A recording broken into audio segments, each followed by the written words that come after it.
but it's still the number is the number, and I have to face the competition out there. But when I compare myself to Jim Crockett Promotions this weekend, I think I got a taste of the same medicine Jim Crockett Promotions took.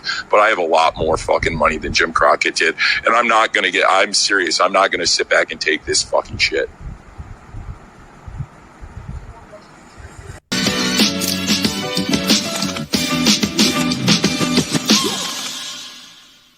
Tony Khan really went on a rant about WWE tampering with the talent, tampering talent contracts, contacting, AEW talent while they're still under contract with AEW.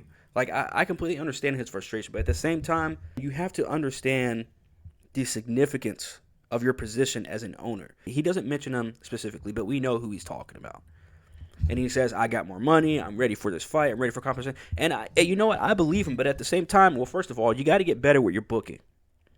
Because just because you have more money, and we've seen that just because you have more money, doesn't necessarily mean that your product is better.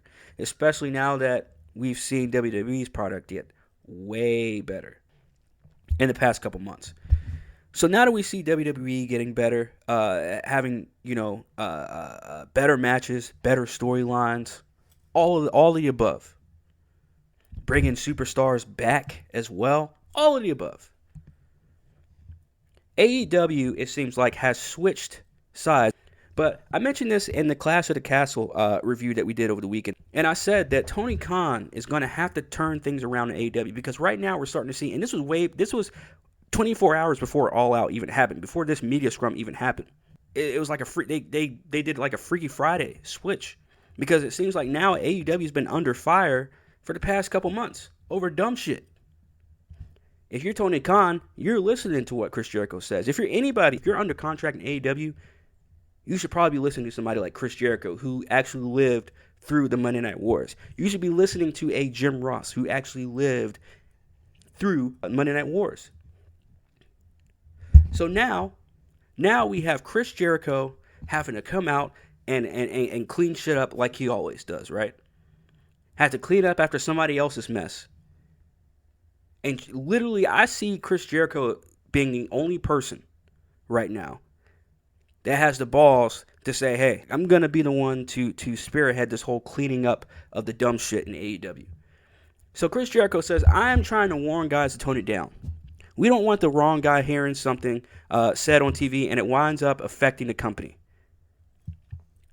Just what we talked about with CM Punk.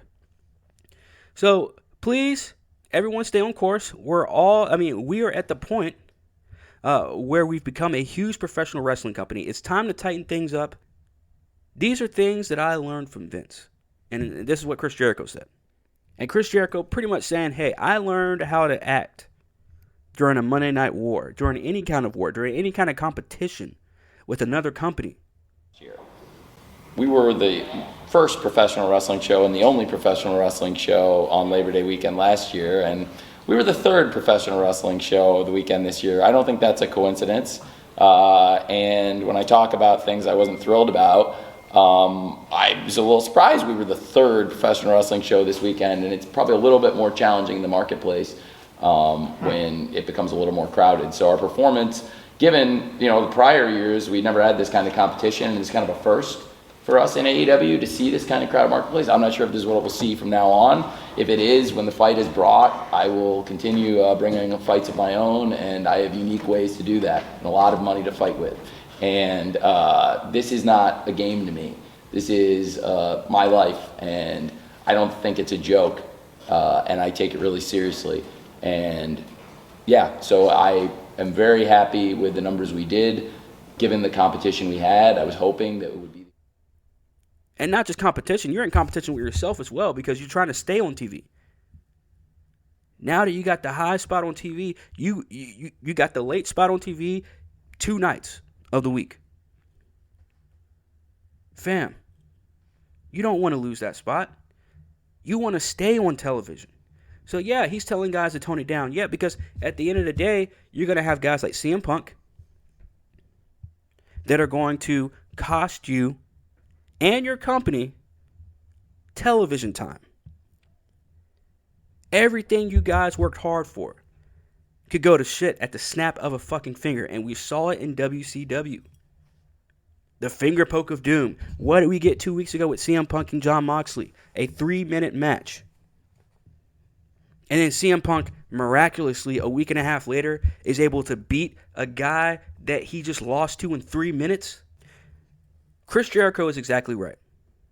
Tony Khan, now he didn't mention Tony Khan, telling Tony Khan to tone it down. But Chris Jericho is pretty much telling everybody to tone it down. And he won't say it, but I will. Tony Khan needs to tone it down. And if that doesn't work, then by God, me and my friend Mark, we're going to stop watching. That's right. Because just what I mentioned about with the whole CM Punk thing, about CM Punk saying that, you know, the EVPs are stepping on their own dick. AEW is stepping on their own dick. AEW is going to screw AEW. Chris Jericho is trying to turn things around and get AEW back to the prime that they were in. Because right now, your AEW World Champion just had a medium scrum where he didn't even mention being champion. Minutes after winning the AEW World Championship. I want both companies to succeed. I want AEW to be great. I want WWE to be great. But when they fuck up, I'm going to be right here to call them out as well. So make sure you guys hit that like and that subscribe. It's your boy Korn. It's FS Pod. And I am OUT. I'm serious. I'm not going to sit back and take this fucking shit.